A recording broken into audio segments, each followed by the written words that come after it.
Mayoral Memo with Matthew Dickinson from Dubbo Regional Council.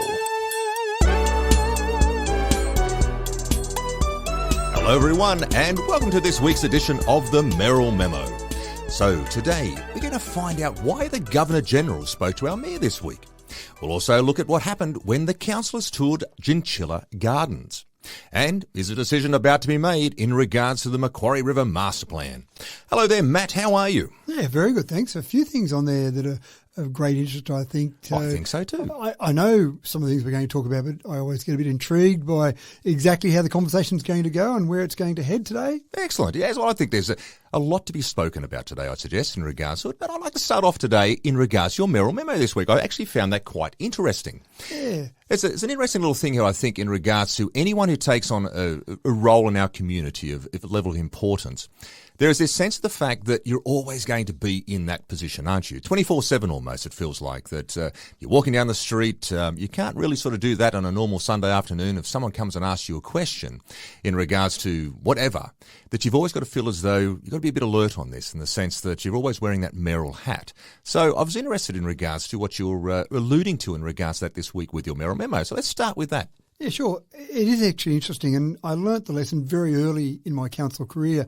Way back April 2003, there was the fire at Dubbo City Council headquarters, and so council moved out, all the council staff, the council meetings, etc., moved to the old Dubbo High building, which is now the Western Plains Cultural Centre.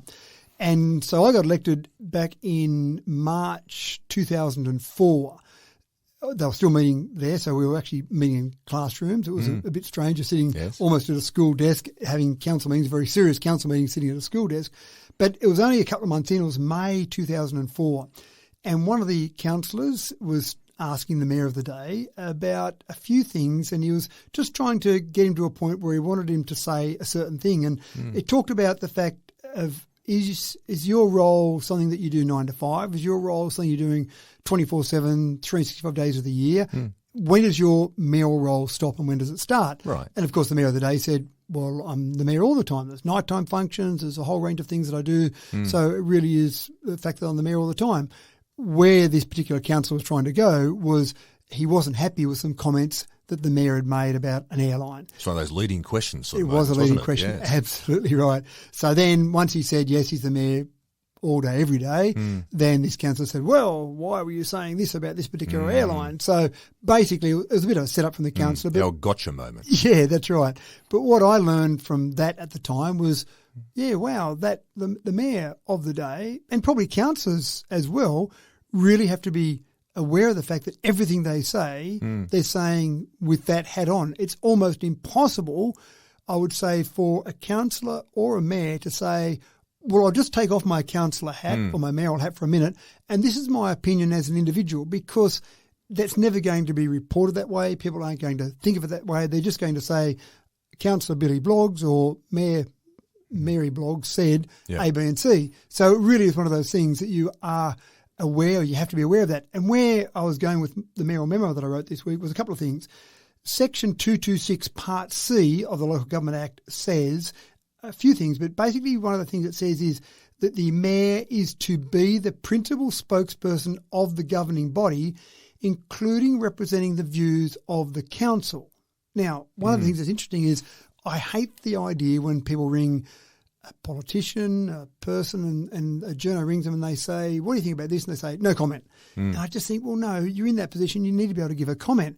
One of the challenging things, though, is as the mayor, if someone asks for my opinion and council has no official position on it, I'm reluctant to give my individual view because it will never be construed as that. It will always be the council the mayor view. speaking sort of thing. And let me give you an example. Superannuation, there's been some changes that have been proposed by the federal government around superannuation.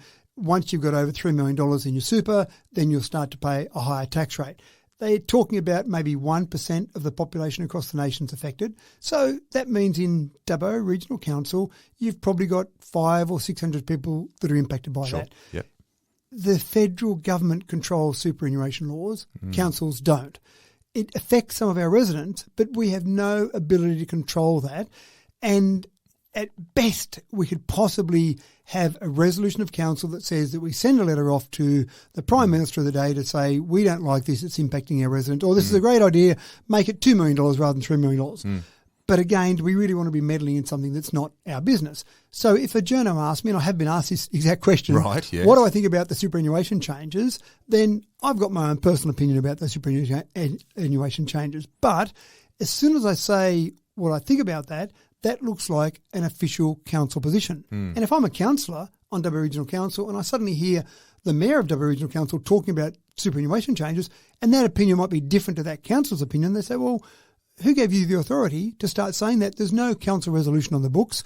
There's no considered opinion. There's been no debate about it at council. Why are you going off there looking like you're representing the council's view? And I said, oh, no, that was just my view, but it can never just be my view. It's always going to end up be seen as the view of the council. So it's a tough position. So as much as I hate no comment, then there are times when I need to say, there's no official position we've got. Now, if councillors aren't happy with that, then we need to have a notice of motion come forward. We need to form an opinion. We need to debate that at council, go through that process, consider the views of the community and come up with a position. Then the next time I'm asked, I can say, well, here's a particular position of that. And the other thing, that's an example that I use from council, and this is back when I was mayor as Dubbo City Council, not currently. Right. There was a vote, I remember, at council that I lost. There was a debate about it at council. I went through things and I was very determined, very strong about the way I wanted to go with that. I lost the vote. The next day I was on radio and I was asked about that particular item. So I had to talk about that item, the complete opposite of what my personal view was. Puts you in a bit of a difficult situation, I'd suggest. It does, but I go back to that 226 Part C, which says that I'm the principal spokesperson of the governing body, of the council, and I need to represent the views of the council. So it didn't matter that I voted to go one particular direction and I lost that vote. I had to represent the views of the council. And it's the same with councillors. I encourage all the councillors to debate things till the cows come home, talk about things, talk out in the community, talk at council meetings, talk in the media, whatever, before a decision's made. I think it's really important too in regards to that as listeners, we all understand now the fact that this is all part of what, if you step into council, you become a councillor, this becomes part of what the expectation is. When you sit in that role, that this is all how it works.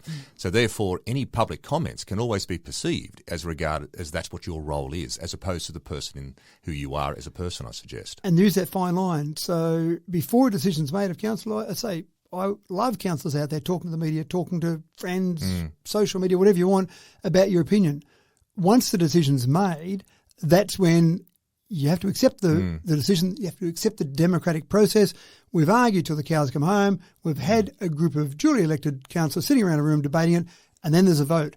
And once that vote's done, once there's a resolution of council, that's the end of it. We move on. Yeah. And that's you've got to be really disciplined because sometimes you're thinking, oh, no, I didn't vote for this. This is terrible. But you've got to be talking about the view of the council. Yeah. So it's an interesting one, but an interesting process. But again, that discipline is really important there. Yeah. You've got to forget about your individual views because you've had the debate. The debate's gone whichever way. Move on to the next item. Yeah, very well done. Good job. Well, Matt, look, during the week, you had a phone call. A very interesting phone call. It's a phone call I can honestly say I've never received, and this is from the Governor-General of Australia. Now, this is David Hurley, so this is a very exciting phone call, I'd suggest. That I know you've spoken to this gentleman before, and from what I can gather, he seems like an absolutely wonderful man. He is a very caring man. Yeah. Tell me, so in regards to the details, but why the phone call this week? What actually happened? Yeah, so His Excellency General, the Honourable David Hurley, AC, DSC, retired. My apologies to Mr. Hurley for not giving you the exact sort of title there. And he is a nice enough gentleman that he doesn't expect you to address him in that way all the time. My bad, let me tell you. But he is a very caring gentleman, and I've been very impressed with him. He actually visited Dubbo when he was the Governor of New South Wales. Right. So he came out there, we were contacted by his office, and I spent a day with him. Actually, we went through a few things, sat down in the office, talked about a few things, and then he said, well, I'd like you to just go for a walk around the streets, and can you take me for a walk down the main street and take me to a few random shops? So we did that, and I was very impressed that he just seemed to be able to strike up conversations with people, and I think just made people feel comfortable that there was someone as the Governor who was doing a great job. Then he managed to become the Governor-General. Peter Cosgrove retired, and he stepped into that role, and I had a couple of conversations with him just when I'd see him at an event. So, for example, there's the Australian Local Government Conference that happens in Canberra each year, so I'd run into him at that and had a quick chat to him. But then I got a message from his personal assistant last year, about October last year, Right. and said, have you got time to talk to the Governor-General? Now, most of the time when people say, have you got time to do that? I can make time. It's That's all right. right. Don't worry. Yeah, look, sorry, I thought I might just go for a run this afternoon, a bit too busy. But no, Can you of call course, me after this time? I'm yeah, that's a bit right. busy now. That's So, right. yes, you clear your schedule for the Governor-General to call. Absolutely. And he wanted to inquire about how Dubbo was faring through the floods, through the long period of extended rain and floods that we had last year. So I received a phone call from him and his wife, Linda Hurley. Oh, wow. And so we chatted for that particular time. It was probably 30 or 40 minutes and really just gave him an update and just very interested in what was happening with Dubbo. And I also had a bit of an update on what was happening with him at the time. And the same thing happened this week when his PA contacted me and said, Matt, David would like to catch up with you about the bushfires that have occurred, the Cranbrook bushfire and the bushfire down near Burrendong. Isn't that fantastic? Yeah, just wanted to see how things were going there. And so, again, had the phone call, set up the appointment, had the phone call and spent probably about 30 minutes on the phone with him this time. And again, just finding out about how things were happening. And from his perspective, it really was interested about what was happening, takes a great deal of care and interest in what was happening, but also was interested to know the long-term prognosis for that, how were the farmers affected, how were the volunteers, because lots of volunteers were involved with the Rural Fire Service, for example, and really wanted me to pass on his thanks, the Commonwealth's thanks to all of those people out there who are risking their life and limb out there on the front line. Also had a chance to talk to him about what he was up to. His daughter just got married last weekend, so it was pretty exciting. Yeah. 3 grandkids. He just had 2 of his grandkids visiting over the last So there's a couple of real days. relationship that I think you've developed here with David Hurley. Well, one of the things that I was particularly impressed when he did visit Dubbo as the governor was I was at the time organising some cricket matches where we were having Dubbo city councillors play councillors from Rock Council. So it was a little annual match we'd set up and so we were playing. And it just so happened as a fluke that the day that he was in Dubbo, there was that afternoon, was probably 5 or 6 o'clock that afternoon, was this annual cricket match that we'd organised. Right.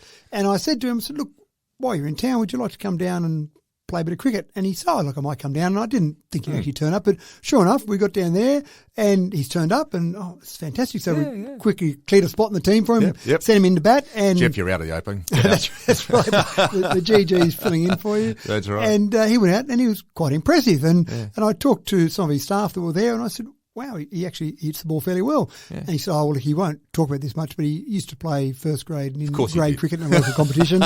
And that was a few years ago, but he still had the skills there. So I think he was impressed with the fact that he could just slot into that role and be just one of the boys in a cricket match. And he also does a bit with bees. He likes to keep some bees, keep some honey. Yeah. And so we found out about that just through conversations with him. And so we actually had some artwork that was done up by someone that we knew who actually did drawings of different types of bees, all these different variety of bees out there. So we actually had that framed up and sent it to him as a present from Dubbo to say, thanks for visiting. And I know he's mentioned it to me a couple of times that that's got pride of place in his den in one of his offices. Oh, straight to the pool room, that one. That's right. Yeah. So again, it's one of those things that you try and develop those relationships because you never know when you might need the Governor-General to help out in a situation, if there's something you can do. Yeah. But again, just having that relationship and finding out what's going on.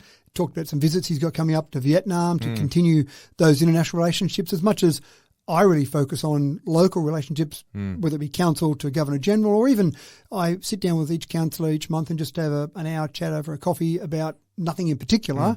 You want to keep building those relationships up because the times when you need an urgent conversation or a difficult conversation, if you build up those relationships, it makes it much easier. So where I'm doing that on a local level, he was talking about a trip he's got coming up to Vietnam, 50th anniversary of international relations with Vietnam, for example. Right. And again, he feels his job is to keep those international relationships going. It's the same thing that I do on a local level. Yeah. He might need to talk to Vietnam at some stage, or the Prime Minister might need to talk to Vietnam. So I love this about this guy. Again, I've never met him, but what you're telling me here, I'm so inspired by what this gentleman does because of the fact that, here you go, he's talking about needing to develop relationships with Vietnam, and obviously after the Vietnamese War and stuff like that, and keeping these very positive relationships going since then, feeling it's an important part of his role. But then he comes back to a local level here in Dubbo and he's talking to our local mayor for half an hour about how things are going with the bushfires and everything like that. Now, I just find that quite extraordinary that he's over everything. Yeah. He really is. In touch, I think, is very impressive. So it was a pleasant conversation. Great to see that the Governor-General knows that we exist, knows that Dubbo exists. I think it's an important thing. There are approximately 537 councils across the nation. and I'm not sure how many of those receive a semi-regular phone call from the Governor-General of Australia. Yeah. But it is nice to think that the Governor-General is interested in what happens here in Dubbo and what happens or what is happening with our residents. That is fantastic.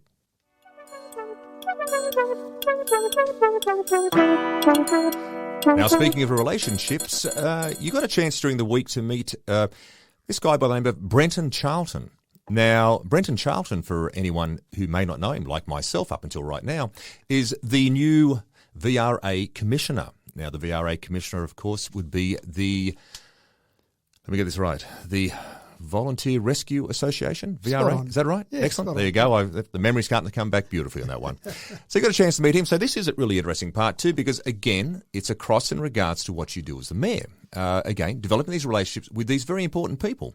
Now, so during the week, you got a chance to meet him. So tell me about this new commissioner. Yeah, so he's taken over the role now, replaced the retiring commissioner. Mm-hmm. His background, he's had about 30 years of background in police and police rescue. Okay. Moving over to VRA. It's a good background to have, isn't it? Oh, absolutely right. But moving over to the VRA, he finds an interesting challenge because in the police force, in police rescue, you've got all paid personnel.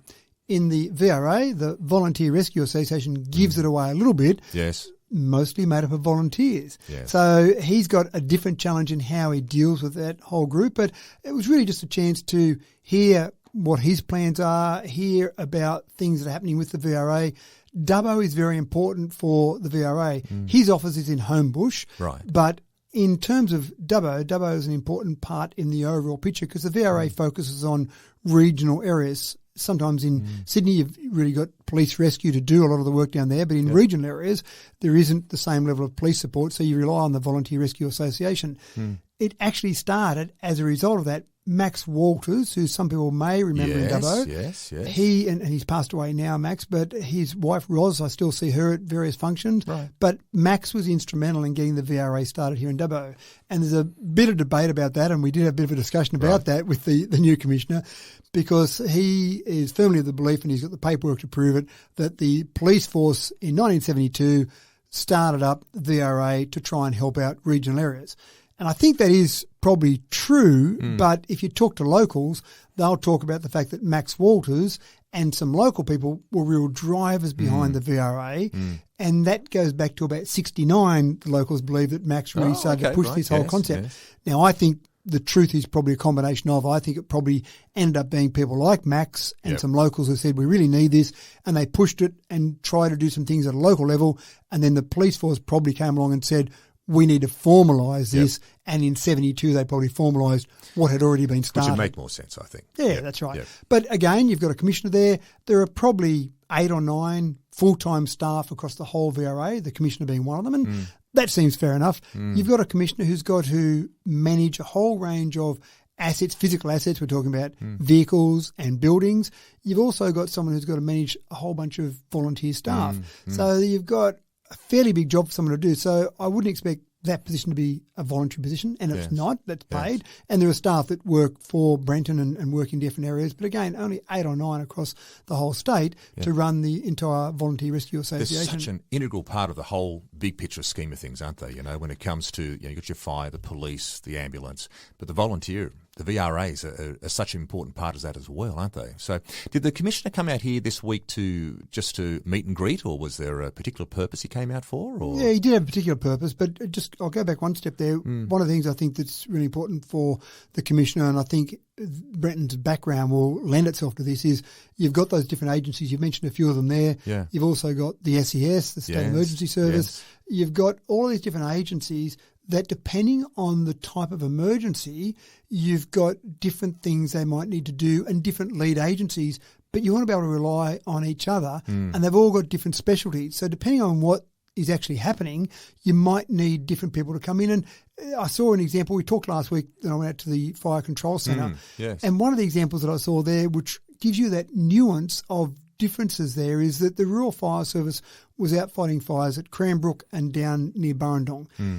One of the fires near Burrendong was getting close to some buildings. Right. The Rural Fire Service called in the normal fire brigade because their expertise is with buildings, and there was a building under threat down near Burrendong. So they believe, the Rural Fire Service believed, that the best team to have on the ground for that was the fire brigade rather than the rural fire service. The rural fire service could then focus on trying to stop the fire getting to that building, but if it got to that building, they believed the fire brigade was better. Now, you and I as amateurs might go, well, it's a fire. Surely you all know how to fight a fire, but you get to the level where you're that specialised that you're dealing with a building or you're dealing with a grass fire or a fire in timber, which is different, and the way you might attack that is different. So you have got these various nuances and various differences. It's a peace of mind for all of us knowing that these specialist departments are out there as well, and these specialist groups as well. Yeah, that's right. So I'll move on now to your other question you asked in terms of what was the Commissioner doing in Dubbo. Yeah. He didn't just come to Dubbo to see me. I'd like to think that would be the case. Okay, but no, surprising. But yeah, okay. exactly right. But he was in Dubbo. It was Paddy's Day, 17th of St. March. Patrick's Day, yes. Exactly okay. right. And, of course, Paddy's Day is associated with green. The VRA uniform is green. So they Grace have... made that connection for me because I was a little bit lost there for a second. Well, they have their annual award ceremony on the 17th of March. Now, I couldn't get anyone to confirm for me that they do it deliberately for St. Paddy's Day, but I'm guaranteed surely the only reason they do it on the 17th of March is because they wear green and it seems to tie in quite for nicely. A party as well. Yeah, that's right. I don't think it's anything to do with leprechauns or Guinness or anything like that. A few short people on the staffing there, maybe. It's their chance for the day, I don't know. Maybe they started off with that. But there was the award ceremony, so they basically had the VRA Rescue Service Awards and medal presentation ceremony. Excellent. And with various emergency services, I get the privilege of going along to different emergency services to see medals handed out, awards given. And it's always one of those things that you sit back and listen to some of the efforts that people have put in and you think, wow, these people are unbelievable. And whether they're paid or they're volunteers, they're still risking their life and limb to get out there and do things. Yes. And to give you a demonstration of just how integrated they are in what's happening in the community, the MC for the award ceremony was actually a little bit late. So the award ceremony started at 2:00, and by 2:05, the MC turned up and, really sorry, folks, we were meant to start at 2:00. And he did look a bit, not flustered, but he looked like he was a bit hot and sweaty. He looked like he'd been out doing some work. And so he did the award ceremony, ran the process as MC, gave out lots of awards. But I actually just grabbed him afterwards and said, what happened? You looked like you were pretty hot and flustered. And he said, well, we actually had a rescue we had to do, and I was on the team to do it. So even though I was MC for here, I ran out there. My job called first. Exactly right. Yeah. On the other side of Narromine, there was an elderly gentleman in his 80s out on a farm. He was doing something relatively simple, but nothing's ever simple on a farm, changing a tyre on one of his farm vehicles, and something happened and the vehicle ended up collapsing on top of him. Oh, no. So... Is he all right? Or? He is, yeah. Right, but a call went into 000. So first thing you do, 000, what's your emergency? So you would think the logical thing was ambulance. Yep. But of course the 000 operators are fantastic. They know who they've got to send into various situations. We need to get an ambulance out. There's a gentleman with a car on top of him.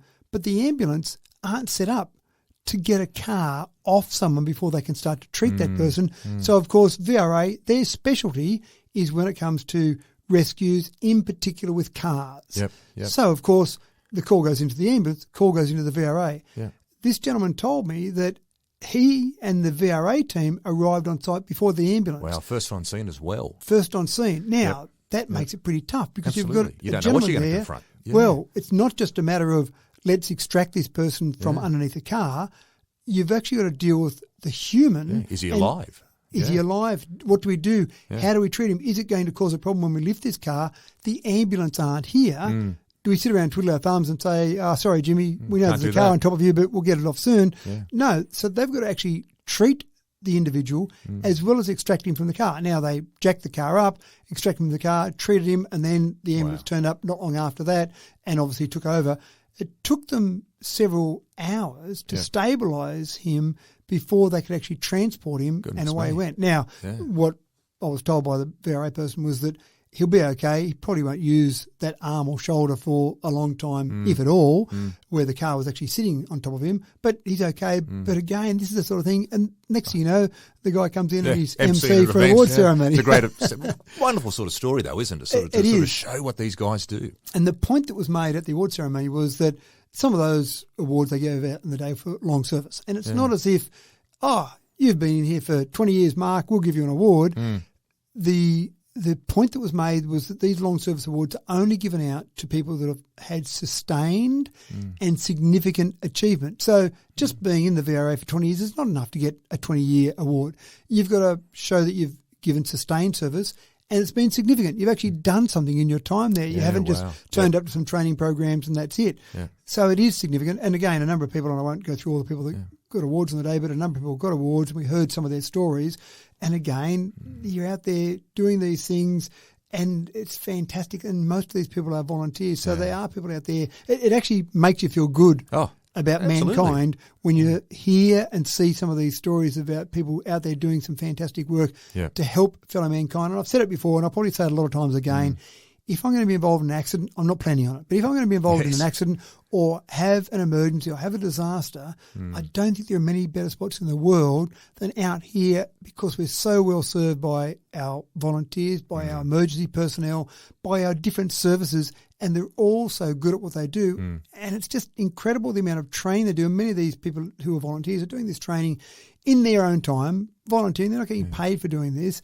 But even the people who are paid, they are very well trained. I think we've got great training programs. It's just so inspiring, isn't it, to know the fact that these people in our community, they're just emceeing events. These sort of people like that, sitting in the audience there with us sort of stuff, having a cup of tea or a coffee, whatever, down at the local.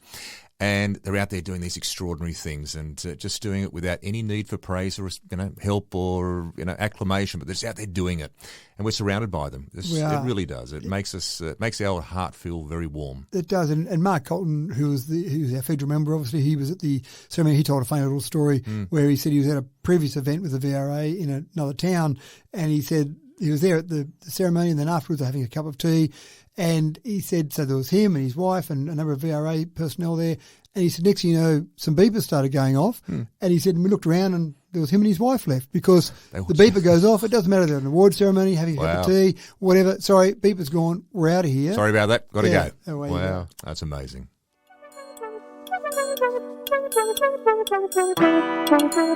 Now, it looks as though during the week, Matt, the councillors all get the chance to go out to Jinchilla, isn't it? Jinchilla Gardens out there, just outside of Dubbo. It's on the North Dubbo side, heading out there. Now, the gardens have been around for many, many years. Now, they go back to the time of John Rosa when he developed these gardens. And I remember as a kid going out to Jinchilla and checking out the absolutely gorgeous garden settings and how it all was out there.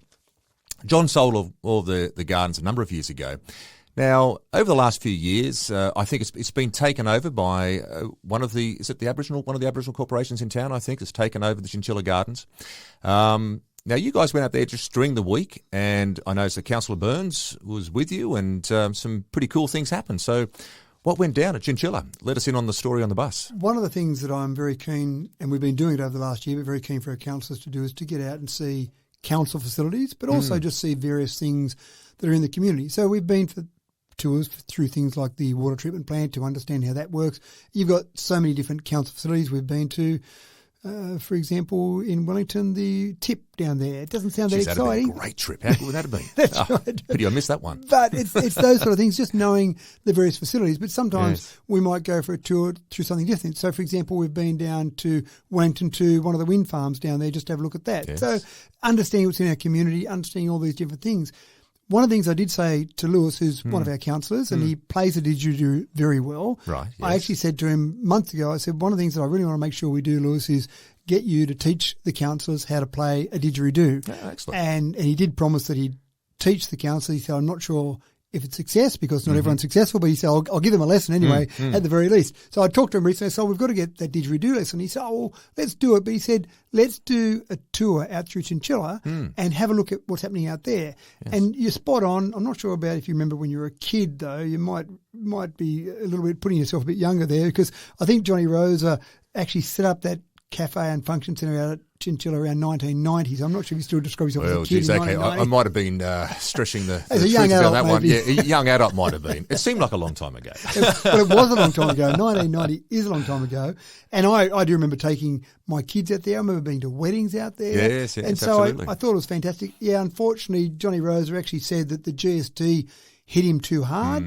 And in November 2001, it was sold. Johnny Rosa put it up to auction. And it was bought by the Indigenous Land Corporation, $520,000 they paid for it. Right. And they said at the time they bought it on behalf of traditional owners in a land acquisition deal. As it turns out now, the owners, and I'm not sure if it's owners is the right word or leaseholders of that, but the Tubbo Radri Direct Descendants Aboriginal Corporation are the ones who control that parcel of land now, 12.14 hectares it is. Lewis is on the board of that particular organisation as one of the traditional owners. They've got some incredible plans for that area in terms of the cultural significance, doing things with maybe some Aboriginal youth out there.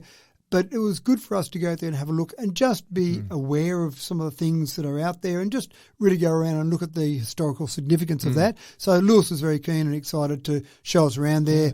There's also... So are there some Aboriginal sites out there as well? Well, there's a graveyard in the reserve next to there or the area next to that. So there's actually a grave site specifically for traditional owners, so Tubbo people who want to be buried out there, and there's a process they would go through for that.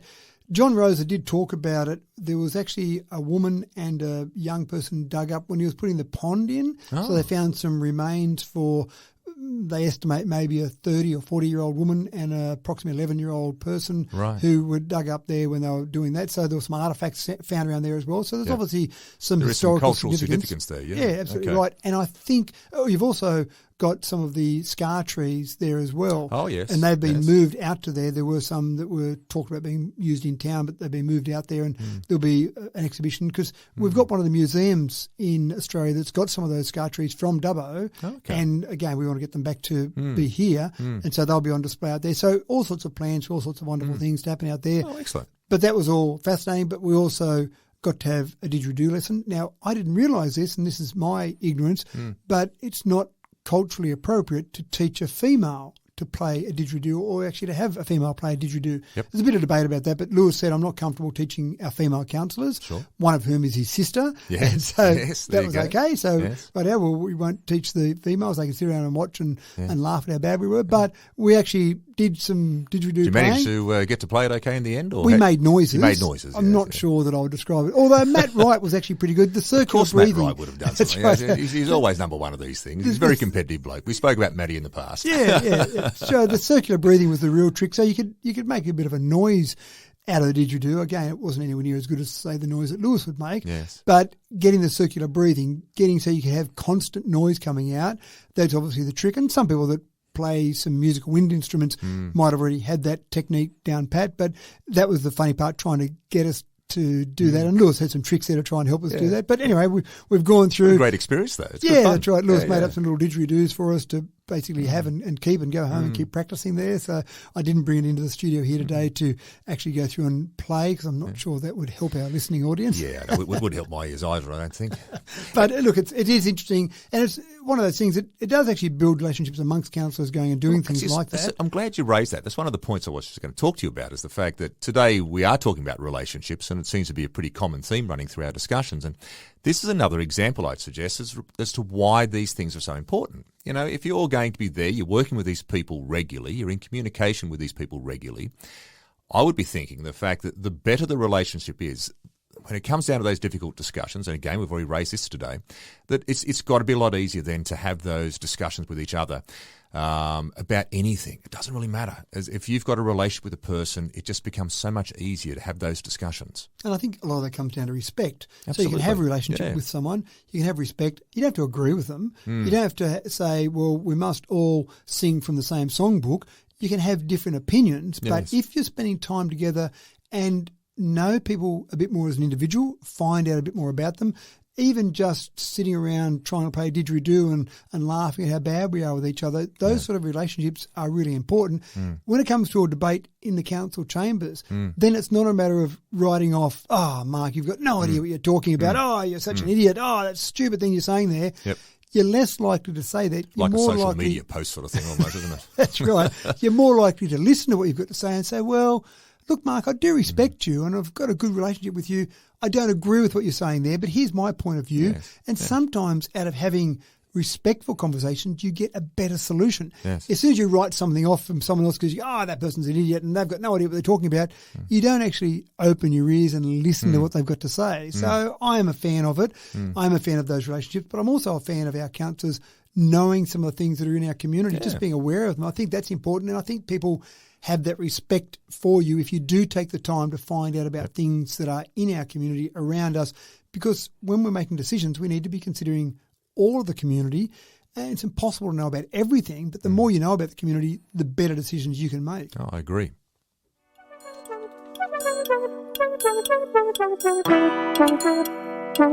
This is a little interesting little one here, Matt, in regards to Boys to the Bush. Now, I just want to know, is this a not-for-profit group, I suppose, the first thing, and or are they an organisation, or where are they from, that came actually to town during the week and spoke to the councillors? So I suppose there's a couple of things there, isn't already in that little bit of an intro. Who are they? What did they speak to council about? And what's their background? And what's their intent and purpose here in town? Yeah, so Boys to the Bush, it's worthwhile Googling and having a look at them. Okay. I hadn't heard of them before, but again, there are organisations that sometimes want to come and talk to Sounds council. like a country and western band. It would be a good band, wouldn't it? They're back in town. Yeah, that's right. But it's one of those things where you see various individuals and groups of people who can see that there are some people who are vulnerable in our community, who have got less fortunate circumstances for a whole range of reasons, and they think they might be able to do something to help. Now, I think of organisations like Clontarf. I think Clontarf do an excellent job in Dubbo. Yes. And they're very focused on young Aboriginal boys who they want to be able to give better life circumstances, better life outcomes to, and I think they do have some great results. I've seen them in practice. They do a wonderful job. And I think of things like Leader Life in Dubbo, Joe Leader there, Yeah, so again, doing some great work. And one that's not really in Dubbo, although I think he's done a little bit of work with Leader Life with Joe Leader, is Bernie Shakeshaft, Backtrack. Oh, yes. Yeah, I think Bernie's actually linked up there too with Leader Life as well. I think in some way, shape or form, one of the patrons, I think, of Leader Life as well. Yeah, I'm sure they do some work together. And so you've got these various organisations. Boys to the Bush is another one of those where some people, I think it started down in Albury, had some ideas about doing some things where they might take some boys from the city and bring them out to the bush and give them a bit of a bush experience. And as it developed and went on, they found that it wasn't really focused on people from the city. It was really just any boys that were living in circumstances less than ideal. And unfortunately, we know from various things that we see and read, there are people who, young people, boys and girls, but young people who fear going home. They have parents who maybe are drug or alcoholic dependent. There is significant family violence, domestic violence in the household. That domestic violence often goes to some of the children. So there are people out there who, I've been lucky, I'm sure you've been lucky, who have grown up in a wonderful family environment where we didn't see that. So it's not... Right. It's probably difficult for us to understand because we just haven't seen or experienced that. But there are people. I've been out to a juvenile justice facility here in Dubbo, and I've spent time with some of the kids out there, and they've told me that they like being in the juvenile justice system because they're not being beaten up, they're not being raped, they get 3 meals a day. It's a safe environment. Situation, isn't it? It is, and I would think that would be terrible being locked up in a jail, and jail's probably getting worse, to be honest. It seems pretty harsh, I suppose, to call that juvenile justice centre a jail, but it's still, they haven't got freedom. They can't just go downtown if they want to. But it opened my eyes when I talked to them. I went out there years ago doing some various bits and pieces of work out there, and it really opened my eyes to hear from some of these kids out there saying that this is a nice environment, and if I get out, I'll go and commit a crime so I can come back in here. That's how bad their home life was. Such a poor indictment on their life at home, isn't it? When it you're is, hearing that. Absolutely. So Boys to the Bush is another one of these programs. And I had a slight concern when we had the discussion. I had a slight concern that you were competing for the same dollars and to a certain extent the same people in the community when we've got things like Lead Life, got things like Clontarf and other organisations that have got various programs. Yeah. And again, that was a really discussion point, but went through a process and understood a bit more about how they work and their funding. And most of their funding, probably 80% of their funding, comes through from state departments where they've got boys they need to refer to this program, and then they actually get paid by the state department. So the boys being identified through the state system, I'd suggest. There's been something that's probably happened. Are these guys councillors or are they? Well, what's their intention? Yeah, I don't know the exact qualifications of the people involved. It was really just an introductory. Here we are. We're going to be setting up in Dubbo and Wellington soon. Okay. It came on the back of the renewable energy zone that we've talked about before, with some of the wind farms, batteries, solar farms, etc., that are being installed throughout mainly the Badenga area, the Wellington area. Some of those want to be able to give some money back to the community, a bit of a social license payment, if you like, just to contribute to the community. Yep. And one of the companies that are putting a battery in have actually reached out to Boys to the Bush, and they're contributing some startup money for them to start in this area. Yeah, right. So they're already established. They've got a staff of probably 50 or 60 already. Yep. They'll be establishing in Dubbo and Wellington, so probably 2 staff members in Wellington, 1 in Dubbo to start with, and then go from there. But again, when people talk about renewable energy zone, what does it do for us? Well, here's a really good example of on the ground. We'll see some additional services for boys in our region. Who are vulnerable. All vulnerable, who will be given better circumstances because a battery is being installed in Wellington, part of the renewable energy zone. It's funny how that works, isn't it? It is. So keep an eye out for them. They probably aren't going to start till maybe July, August sort of time frame. It was really just an introduction here. Yeah. The recommendation that we certainly gave when we sat around with them as councillors was make sure you have conversations with Clontarf, with Leader Life.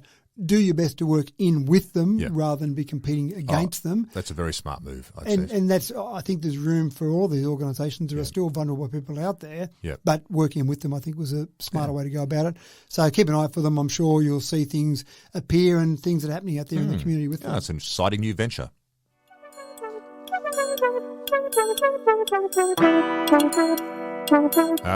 Now, Matt, in regards to waste to art, this is a nice little job for you to do. Are you officially cutting the ribbon for this, or have been cutting the ribbon for this? Yeah, what's going on here? Yeah, just during the week, cut the ribbon on Waste to Art official opening. So this is down at the Western Plains Cultural Centre. This is the new exhibit, sort of on the back of the latest Year 12 Art Express. Art Express, thank you. I'm having a shocker there with that one. Art Express there today, exactly right. So this is the new one down there today, isn't it? Yeah, every year we tell us about it. Waste to Art, and I have talked about it before. Even though we'll have the Archibald, the full Archibald finalist exhibition in June this year, my 2 favourite things at the Cultural Centre each year are Art Express and Waste to Art.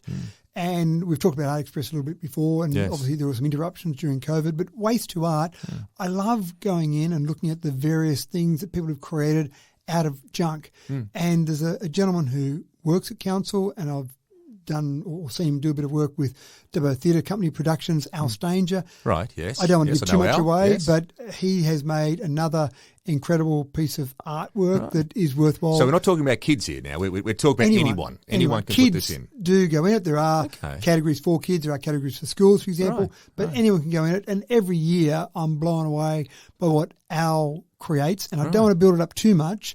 But again, when I walked in and I saw one particular piece of artwork, I said before I went up close and had a look, I said, that's got to be Al Stanger's. And sure enough, it was, because it was just impressive. Yeah, that's right. So Al's great. But the theme this year is fast fashion. Right. And fast fashion. Fast fashion. So something that I'm not an expert on. No, I look at you and me today, mate, and I don't necessarily say we're into the fast fashion world. That's right. But fast fashion in terms of waste and in terms of waste products. Okay. Some of the stats from when I did the opening, fast fashion accounts for up to 35% of microplastics that flow into the ocean. Right. So that doesn't sound great. No. 3 out of 5 fast fashion items will end up as landfill. Right. And you can kind of see like that, can't you? disposable sort of items that are worn once maybe and quickly not thrown even away. Once, but some of the nice fashion items you see people get, people might buy a dress and they can't wear that dress again because someone might see them when they've worn it before. Yes, it's a terrible thing when you do that, isn't it? It is. We probably get a bit easier. I probably you wear get your 3 or 4 suits, and regularly, that's what I wear. I don't worry about people seeing me in the same dress again.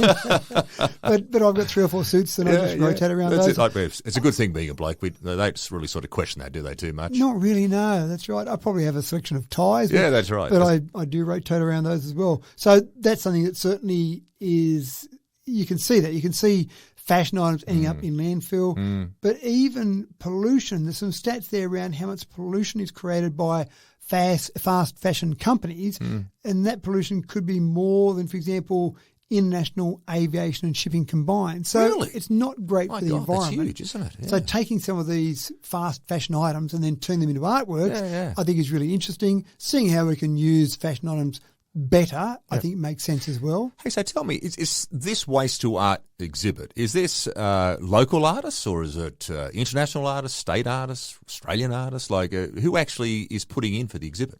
I think anyone can enter, but typically it is local artists. And so it's officially a competition too, is it? It is a competition, yeah, that's right. Okay. Yeah, we had to hand out some prizes there when we did the opening. Oh, okay, cool. So there are other waste to art processes in other council areas, so it's not exclusive to Dubbo. Right. And again, I'm not sure if you have to be a resident. I should probably know that, but I'm not sure if you have to be a resident to enter the competition. But it certainly does seem to be mainly local schools, local residents that are entering. And presumably, if you're in Bathurst, for example, there might be a waste to art exhibition in there. You would enter. Right, so like a regional sort of that's idea. right. You would enter those sort of processes down there. So it is something I'll find out for you and come back to you about that one. Wonderful. To see whether you have to be local to enter it. You and I might have to think about next year and put a piece in, maybe. I don't know. Well, Are you an artist? Not at all, no. No, but neither am I've I. seen different things that have been put in, and sculptures, Yes. creations, a whole range of things. I mean, one of my favourites from years ago, because of, I suppose, my IT background, was someone who had taken a range of circuit boards, computer circuit boards, Right. and put them together, joined them together, and then cut around them to make a map of Australia. Yes. So it was a map of Australia, not detailed map in terms of where towns, etc. were, but an outline of the map of Australia made of circuit boards. Oh, wow. And then basically put up on a frame and hung up on the wall. Yeah. And I particularly liked that one. Well, I find that very clever. I would never have come up with an idea like that. That's why they're far more clever than I am. And that's the thing that I get out of it. It's the creativity. Yes. You take a bit of rubbish, you take some junk, and you throw it in the bin, or you put it in landfill, or you say, hold on, I could make something out of this. I could use this rubbish here and make something artistic, in inverted commas, out of that. So it's well worth going and seeing. At the moment, you've got Art Express and Waste to Art on at the same time. That's so wonderful. Definitely worthwhile getting down to the Western Plains Cultural Centre. Well, I'm going to have to definitely get on down and have a check it out, I think. And the price is right. You'll pay $0 to Love go that. in and have a look at there. Perfect price. And there's a nice cafe there as well, Creo Cafe. You can go and have a Good look bacon at that egg as well. rolls.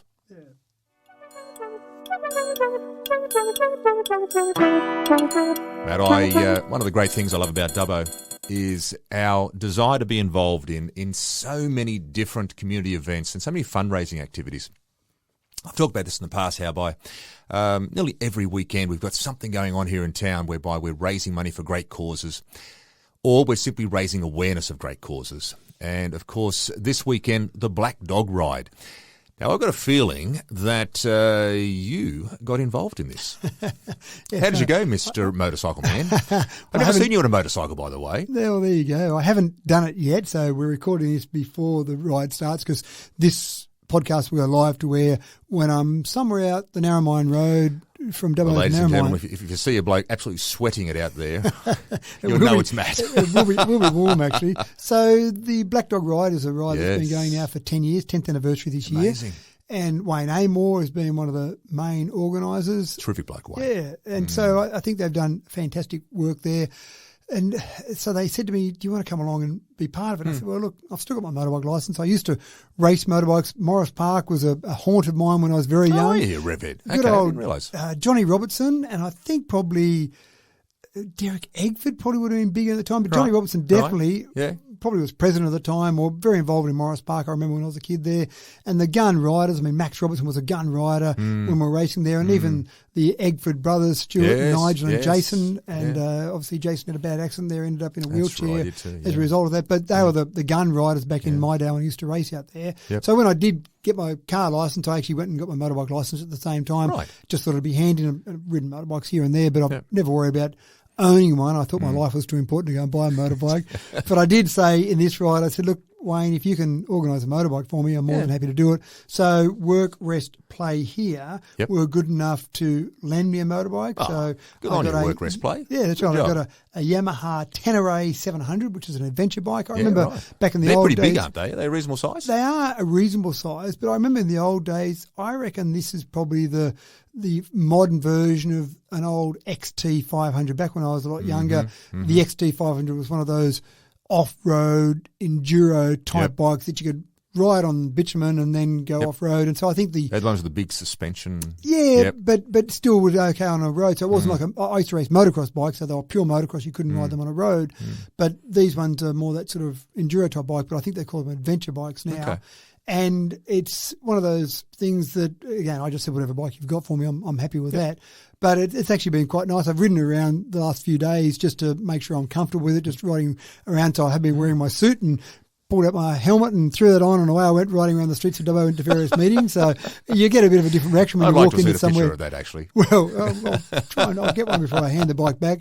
But when you walk into a meeting with your helmet in your hand, it's actually, you get a slightly different reaction out of people. There he is. He's that cool mayor walking in here with his helmet in his hand again.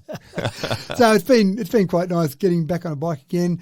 As I said, when people are downloading this, listening to this, I'll be out on the road. Yeah. They'll have 100 at least, but hundreds probably of riders going out. Yeah, they've got good numbers this year apparently. Yeah. And from everywhere too. It's not just Dubbo. They're absolutely all over right. the place. Yeah, that's right. So you'll have a ride that'll go on Sunday morning from Dubbo to Narromine. I think there's a small stop there in Narromine, then on to Collie. Okay. I think lunch out at Collie and then ride back there. So that's a good ride. Not having ridden a motorbike for long distances for a long period of time, I wonder which part of my body or which parts of my body. I'm so looking forward to next week's conversation.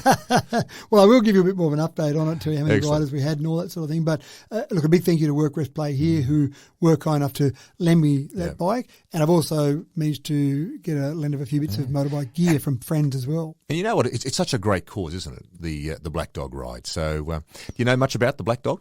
Only from bits and pieces I've heard over the years. But again, anything that focuses on mental health, anything that helps try and raise awareness or raise money for mental health, obviously incredibly important. It's the real sleeper in health in our community, and there are many more people affected by it than I think people either care to admit or than we know about. So anything that raises that awareness, and males are probably the worst ones for it, and we see that in some of the suicide statistics that males are certainly more prevalent in terms of those stats. So raising awareness, if I can help out, if me getting on a motorbike riding for a few hours, maybe having sore hands or bottoms for what's going to be sore on me. Combination of both, I'd say. Yeah, probably. That will be interesting. But yeah, look, I'm actually looking forward to it, and a group of riders out there. Yeah, it'll be a fun day. It sounds like fun. Yeah, good on you, Wayne, and all the team, and have a great day tomorrow.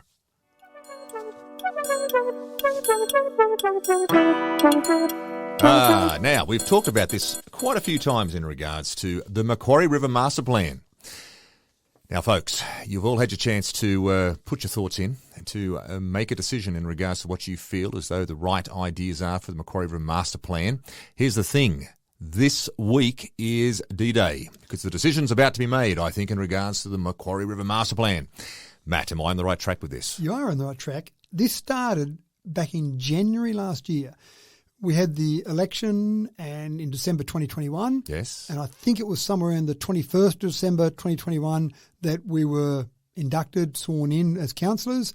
And at the very first meeting in January 2022, we had a notice of motion that came forward in relation to Regan Park and tidying up some of the work there. And then a subsequent motion in February went forward to do the master planning process, allocate some funds to it, etc. So it's certainly been some time coming. So this has been over a year, and that seems like a long process, isn't it? Really, it is, and it seems like a long process for people. They go, "Well, a master plan, surely you can't take that long to do it." But if you do a master plan properly, you're going to take many months or a year to do that planning because you want to make sure you've got community feedback. You've had the chance for community to have a look at it, consider the plans, put that feedback in. Yeah. So we put out the final draft plans for public consultation. That consultation finished on the 17th of February, so people had a fair Did you get a lot of feedback? Or 46 submissions. Okay, that's pretty solid. It's reasonable. Now, there were about 450 surveys we received. Okay. And so out of those 46 submissions, so maybe many people in their surveys felt that many of their things had been addressed. But anyway, 46 submissions. So what's happening now as we speak, or what's happening in the past, is that those submissions are being considered, and there might be some minor adjustments and changes to the draft plans that we put out. But you're right, D-Day at the council meeting this week, so fourth Thursday of each month is our council meeting. So 23rd of March is our council meeting. That's when the draft plan will come to council, the submissions will come to council, recommendation to changes to those draft plans will come to council, and then, unless we defer it, which is unlikely, councillors will actually have a resolution at the end that will see a master plan for the North Precinct and the South Precinct. Right. So that'll be it. That'll be the master plan. Now, it doesn't mean that you can ever change it. I was going to say, once that master plan's in place, does that mean that's it? You've got to keep going back and referring to that master plan? Or if something changes, if there's, I don't know, more funding coming in, a new idea, suddenly someone develops a new idea, can that be introduced to the master plan as like an amendment? Or the master plan is really a big picture plan, okay, and then you keep working on that, and you might have a new master plan in 10 years' time, but it gives you various things to work towards. And I think once we get that master plan, we'll start working towards some of the smaller things that are in there, some of the restoration works, for example, and then we'll be looking for funding for some of the bigger parts of the plan that come forward. So it really is something that you say, well, here's our direction, but you can change direction. But you need somewhere to start with. You need a starting point. I would imagine that normally what happens with these type of things is that it starts off with a master plan. We work towards bits of it, and then as different things change or different funding opportunities come up, you might modify or alter that master plan, but you're probably unlikely to go and do a whole new master plan for at least a decade. You really want something to work towards. So that's exciting. Now, if people have a look at that, the business papers come out each Monday by close of business on the Monday before the Thursday council meeting. Those business papers will be there, including that master plan, the final version of that. Again, it's not final. So you can have a final look over it. Have a final look over it. Contact one of your favourite councillors, send them an email, send them to all councillors if you want, make phone calls, do whatever. Yep. You've also got public forum at a council meeting where anyone can come along and they've got 5 minutes to talk about whatever topic they want to talk about. So you've got that opportunity.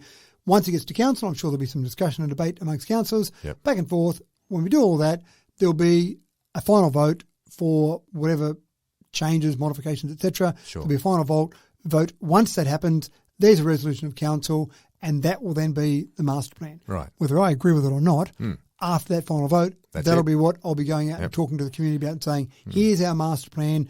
My individual opinion won't matter. We talk about this. That's right. It'll be the opinion of the council, the position of the council around that master plan. So it is exciting when you've spent over a year going through various steps, community feedback, different discussions that we've heard out there in the community, and then getting to that point where it finally is going to be adopted by council. That is a pretty exciting point. So, hey, tell me, look, once you've adopted the master plan, once that's been signed off and done, and look, I'm not going to predict what's going to happen here on Thursday night, or is it Thursday night, say? Thursday night. Thursday night. What's the next step with that? Does this then become part of, is there a plan then that's put into place from the master plan? Like, in other words, does council then turn around and say, okay, let's get this thing started? Do we now start going out and searching for funding for, do we have a list of priorities as part of that master plan? Like, how does it actually then become part of an action plan? It'll tie into various operational plans that we'll have going forward. Might tie into budget. So we've got a budget that we've already talked about that will be decided by the end of June. There might be some councillors who are keen to have some parts of the master plan enacted sooner rather than later. So they might try and get some budget allocations as that budget process to start put towards funding. My general opinion at this stage is that we'll probably start doing some of those restoration work, some of the low-hanging fruit out of that master plan, and then look for opportunities where grants might be available. Sometimes it might be coming up towards an election, for example, and we might say, we've got some things that if you want to go and make election promises, here are some things to look at, and the master plan might be in there. We might then look at it in future years and say, what are our priorities for things that we might need to do in our community? Where does this sit in our priority level? Okay. Is it more important to go and do the Retd Cultural Tourism Centre or do the master plan or start to do some of the parts of the master plan for the Macquarie River? Various things there. Now, again, you'll also have government departments who will have different buckets of funding, and those buckets of funding will sometimes be focused on specific outcomes. So you can only apply for them if you've got a project that meets certain criteria. And so that might be, oh, look at this. There's a project that talks about riverine corridors and you can go and do this. Fits into our master plan and we should be going for this sort of thing. Yeah. So a combination of all the things you talked about in terms of the way that will look. But in 10 years' time, if we look back at what that corridor looks like and we look at the master plan we've got today, it'll probably be similar. Probably won't be identical, but it'll probably be similar because that'll be the master plan that we've been using to do all of that overall planning. Yeah, sounds good.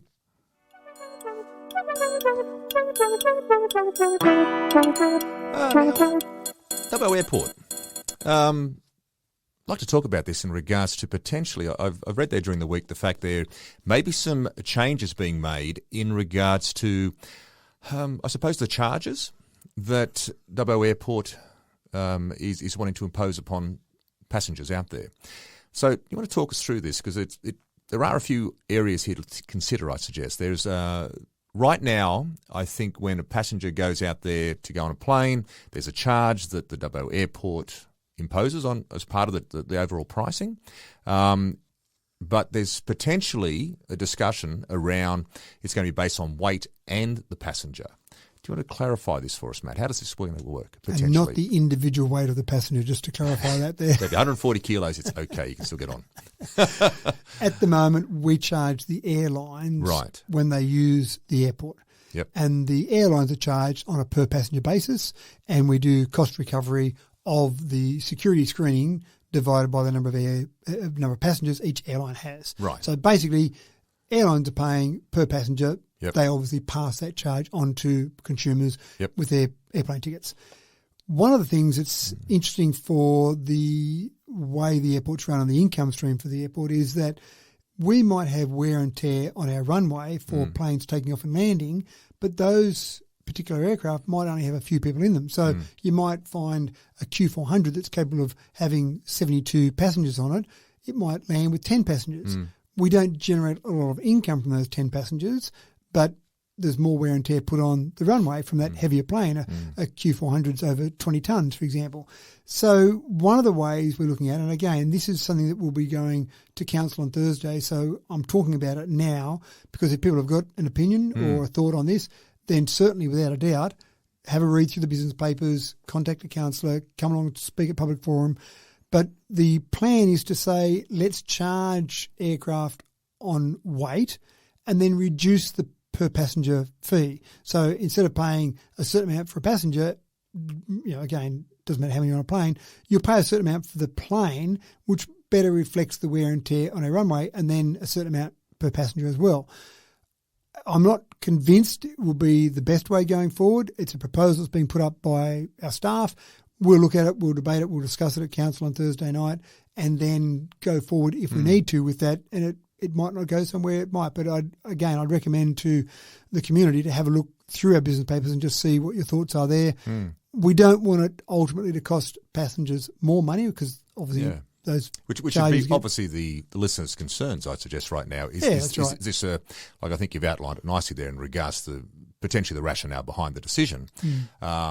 From a passenger's point of view and from a Dubbo listener point of view, or this regional point of view, you may find the fact, though, that I suggest there would be quite a few people I'd suggest going, it's just going to cost me more money.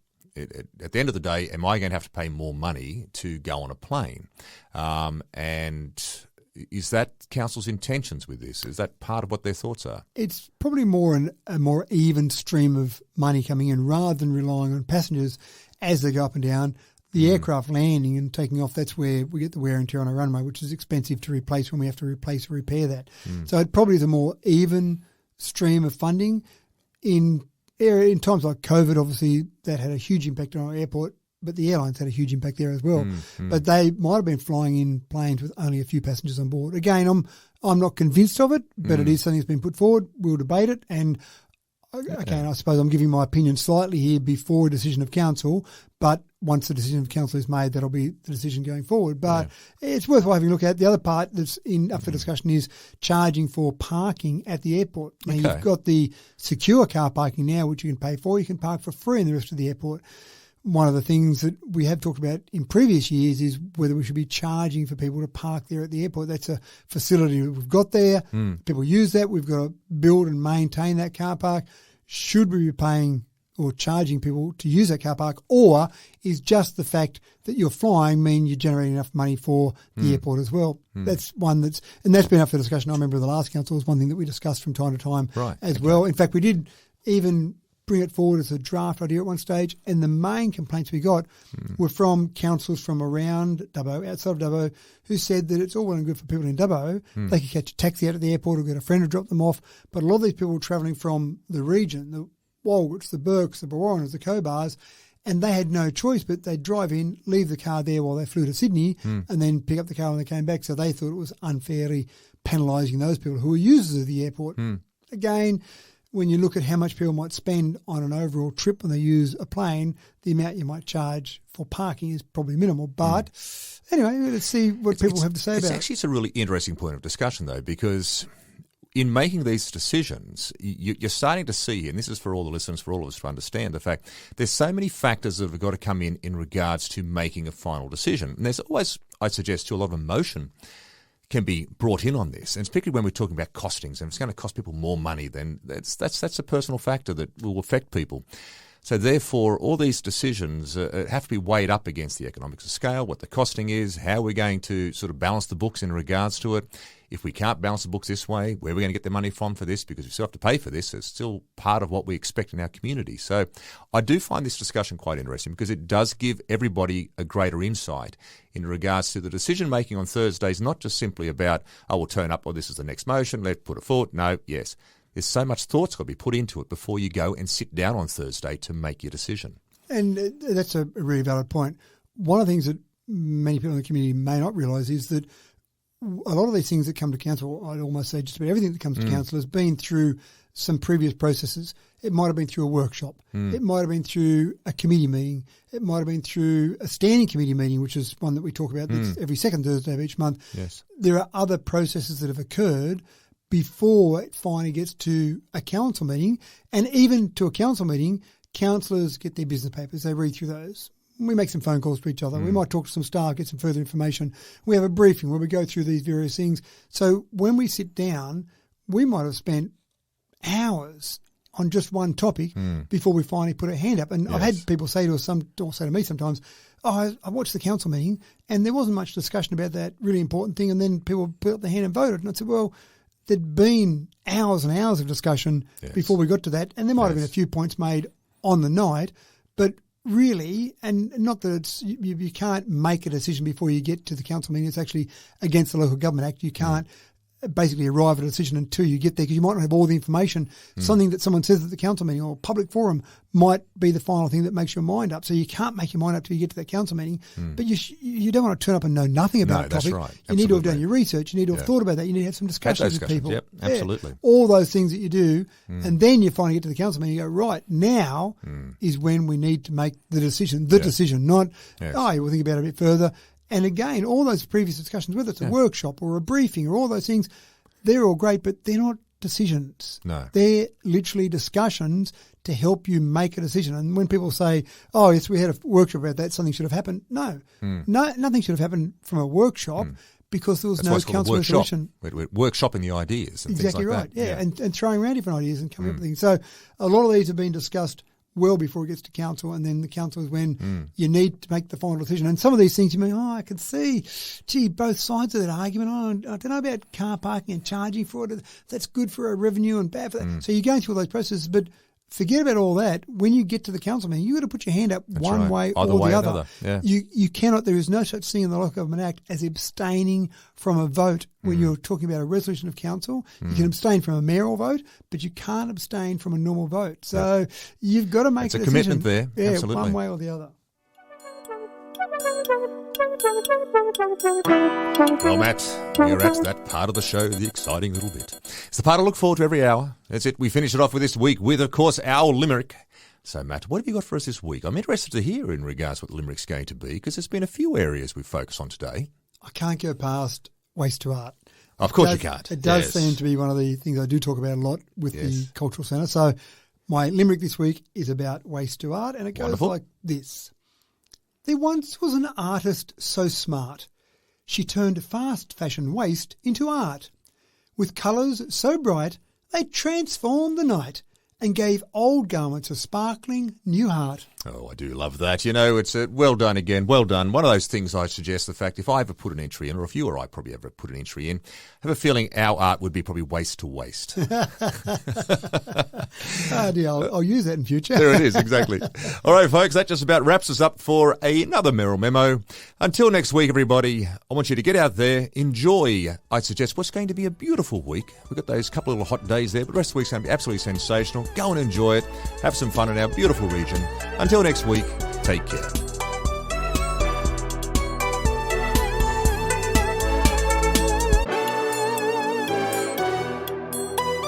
Merrill Memo with Matthew Dickinson from Dubbo Regional Council.